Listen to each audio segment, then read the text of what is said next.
Hello everyone, Simon Jacobson here, another episode of Meaningful Live. Are you exhausted? This program is dedicated by Marina Levy. A common question we hear so often, people asking, are you exhausted? Or sometimes you're just saying, I'm exhausted. There are times where we can very clearly define why. We've been working hard, late hours, sleeping little, or there may be something that's bothering us, anxiety, or other things. And sometimes you can't really identify, just a type of existential exhaustion, you want to call it that, or a state where you just feel overwhelmed, you feel weak, you feel unmotivated. So if it's something very specific, obviously, and very legitimate, there are times where, you travel, let's say, you travel a long ways, you just need extra rest. That's, I would say, relatively simpler to resolve. It's the exhaustion that we can't often define, that's the challenge, where some people say, I'm always exhausted. I mean, mothers say this often, especially with young children, because there's always that, you have to always be vigilant and always on call, and you're always alert, even when you have a little time for yourself. So there's many forms of it, and I want to be thorough. I don't want to just speak about it just in a very limited way. But it is just a general exhaustion that life affects us all. You have this week's biblical story of Jacob. So Jacob, who suffered a lot in his life, first he had to deal with his archenemy, which happened to be his twin brother, Esau. Then he had to deal with 20 years with his father-in-law, who was a miserable individual, not easy to work with, a swindler, a con artist, and so on. And then finally he wants to have some peace. That's what we're told. He wants a little tranquility, a little serenity, a little calm. And no. He's told, tzaddikim, great people in this world, are not going to have calm. And what happens is, of course, his favorite son, Joseph, is, in his mind, he thinks he's killed, but the brothers, in their jealousy, they almost murder him, but they end up selling him into slavery. And now the new chapter of aggravation. For 22 years, Jacob cannot get over it, as grieves for his son. He finally reunites with him in the last years of his life, the last 17 years of his 147 years, the Torah, the Bible tells us, were a relatively peaceful life. But that's 130 years of a lot of aggravation. Now, why can't you have calm in this world? Especially a righteous person. What did he deserve? What did he do to deserve such an aggravated life? But the question is a broader one, as I said in general. Say we were exhausted. So let's address it in several different ways. We'll start on the cosmic level. And that is, using terms of the mystics, that a soul comes down to this world, a soul coming from a very serene, a very calm, a very relaxed environment, spiritual habitat, where it doesn't have any troubles, no health issues, no financial issues, no psychological issues, no dysfunctionality, no abuse, and no trauma. Can you imagine a life like that? Total bliss. And its primary affairs are around spiritual growth, knowledge, reaching higher levels of transcendence. This soul is thrust into a world like ours. Our world is the exact opposite. It's hostile, frankly, to that type of transcendence. Here we deal with everything, starting with health, starting with all the physical material challenges, greed, anger, ego, arrogance, dysfunctionality. I'm not going necessarily in any particular order. Insecurities, fears. There are many beautiful things we all experience in life, no doubt. But it's coupled, it always comes with a whole other colors and shades. It's not just total bliss. There's no animal bliss in this world. And therefore life itself, you can say, synonymous with life. Its ups and downs, its twists and turns, its uncertainties, its insecurities and fears. And especially if you grow up in an environment, you grow up in a nurturing, loving home. So of course, that's a tremendous advantage. That still doesn't mean you're never going to face any duplicity and any greedy, arrogant people or others trying to exploit you and so on. But the very world, the life that we live is synonymous because it's a life where you could get away with it, and people who could get away do get away. In the world above, as they call it, the spiritual worlds, it's called Elam HaEmes in Hebrew. It's a world of truth. There is no duplicity. There's nowhere to hide. There are no secrets. Everything's transparent. Think of a young child. Before a child learns from its adults how to lie, how to be deceptive, how to be duplicitous. It's what you see is what you get. It's seamless. But in this world, there's what the mystics call a concealment. You could lie. And some people do lie. So life itself has the capacity for duality and duplicity and all that comes with that, the betrayals that come with that. So that's part of life. The fact that some of us perhaps are not exposed to it that much, you can consider that a blessing. But potentially, anything can happen. And then, of course, if you really go to the extreme, it takes on the shape of actual destructive behavior, violence, injustice, inhumanity, war, genocides.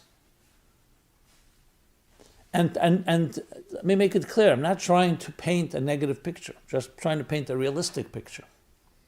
That's why the word in Hebrew, and Hebrew is a metaphorical language, the word for world, the world itself, existence, olam, comes from the word concealment.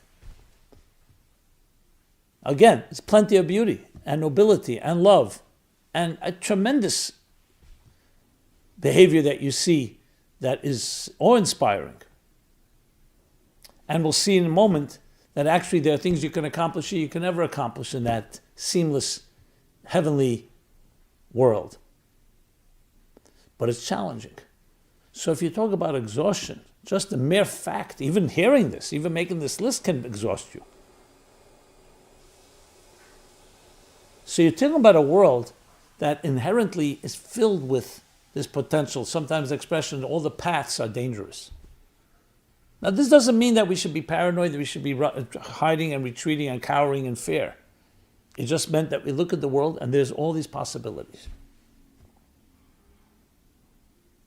And here, however, is the main point.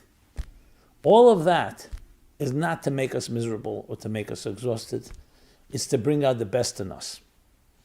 Because all greatness comes from resistance. When you're living in an environment where there are no challenges, apathy is usually the first side effect, if you wish. The guy that asked his friend, what's worse, apathy or ignorance? I don't know and I don't care, he said.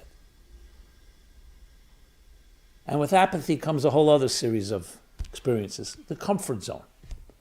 The comfort zone. It's comfortable, but it's not motivational. Now, we're not saying that we have to have extreme forms of resistance, but inherent in existence in the concealment is that element of allowing us and propelling us, actually, to greater heights. So therefore, there's a tremendous principle that says the following, that for every challenge you have, you're given even more strengths to overcome the challenge and to actually turn the challenge into an opportunity. But for that, you need to have the second track, not just to be aware, like someone says, I'm not a pessimist, I'm a realist.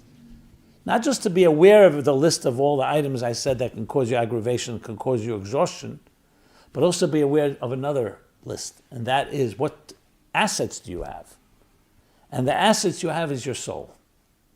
At the end of the day, though the soul has come down in a dramatic and radical shift from that heavenly environment, but it's come into a world, and it's come into a world of the antithesis to that, from light to dark, but the soul retains its spiritual nature.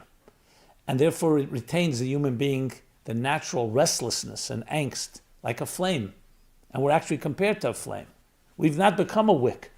We're a flickering flame with a certain restlessness, a healthy restlessness, that we don't become satisfied with this material world.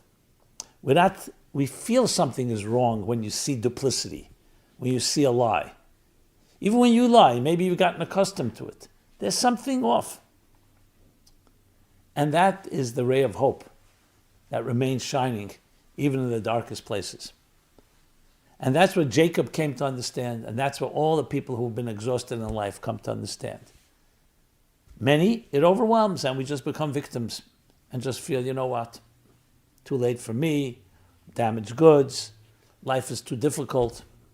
But then the other, maybe it's a minority, but you and I have that choice all the time.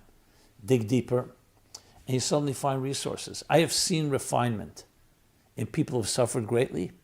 Like nowhere else will you find such refinement. So this brings me to the second statement that the mystics teach us. They say in the concealment lies more light than in the light. That even in heaven, and even in paradise, and even in utopia, with all its beauty, without any of those negative elements that we discussed earlier, it's still defined and confined parameters of that beauty. You want ultimate beauty, infinite beauty in the concealment. The power to conceal comes from a deeper place than the power to reveal.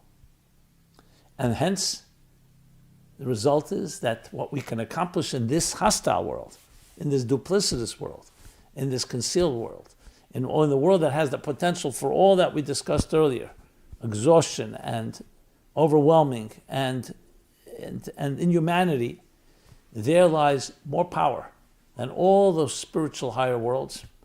And that power is waiting to be tapped. It's extremely potent. That's why it's so powerful. And that's why it can be so destructive on one hand, but within it lies tremendous power of growth that can propel us, as I said, as a springboard to great strengths, great heights. And you see that. Take a dam. You build a dam. So the water that's rushing, as powerful as it may be, okay, the dam blocks it, doesn't allow it to continue to rush. But then it starts building up.